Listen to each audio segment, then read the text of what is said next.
The actors in our development are the following: the farmers in agriculture, the state and the Department of Soil and Agriculture, and the various lake owners associations in the area.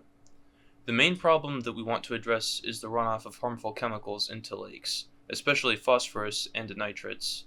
They are used as fertilizers in agriculture. These chemicals cause algal blooms, which can kill lake fauna and make people very sick.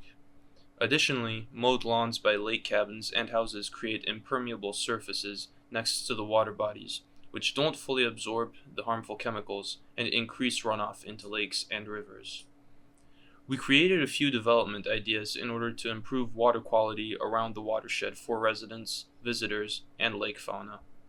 Our first development is a buffer placed between agricultural areas and water bodies, with several zones to prevent runoff. We also created learning centers in some of the major lakes in order to inform residents and visitors about the vulnerabilities of the local aquatic ecosystems. Finally, these buildings would be accessible by public landings on the shores of lakes. Our aim is to increase the total area of public land, allowing everyone to enjoy lake activities, not only those who own lake cabins.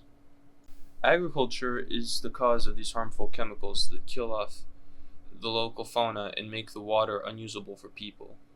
However, another thing to address is the wetlands in the watershed, which are very often next to crop fields and water bodies at the same time. Our proposal is to use sections of the agricultural properties to create a buffer between them and the rivers and lakes. A second buffer will be added to separate crop fields from wetlands. Finally, to reduce any accumulation of phosphorus and nitrogen, we will add buffers at a distance from the water bodies. This is one of the heavily concentrated agriculture area that surrounds the Snake River. An area like this where a lot of runoff goes into the river without any natural barriers, we decided to have 3 different zones that filters water, absorb extra nutrients, and provide wildlife habitat.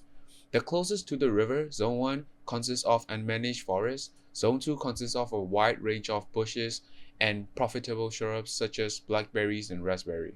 And then Zone 3 consists of crops that don't create a lot of runoff, such as alfalfa and switchgrass. This is what it's going to look like from the farmlands. You can see how 3 different zones combine to become a defense barrier for lakes and rivers. As of today, most of the land surrounding our lakes of focus, Lake Pokegama, is made up of private properties with lake cabins. There are 2 public lake landings in this lake where people bring their own boats. A buffer will be placed all around the heavily populated lake. There will also be minor buffers along the nearby rivers.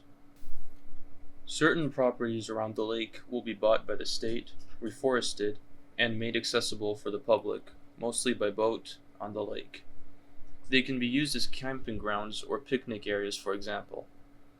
While all of this is happening, there will still be a buffer in these properties, Zone 1, made up of certain types of trees, and Zone 2, mostly covered in bushes.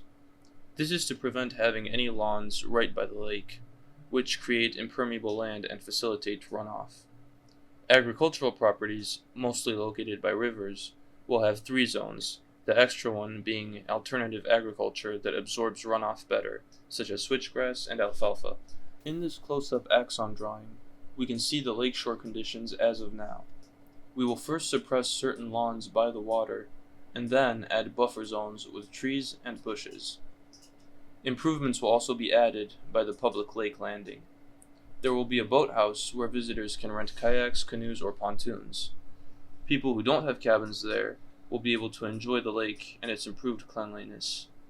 This would also limit the number of visitors bringing their boats and reduce the risk of propagation of invasive species. A learning center will also be added to improve people's understanding of the lake's ecosystems and vulnerabilities. Learning center made out of nearby woods floating on the water with the help of air-filled chambers. This learning center will act as an information center for the whole watershed, and at the same time also giving people who doesn't own surrounding lake cabins an opportunity to enjoy this public lake. There will also be a boathouse where people can rent boats to do recreational activities. This is how Lake Pokegama will look like with our design proposal. There will be buffers implemented, permeable parking lot for the busiest public lake landing, and a learning center which consists of a boathouse.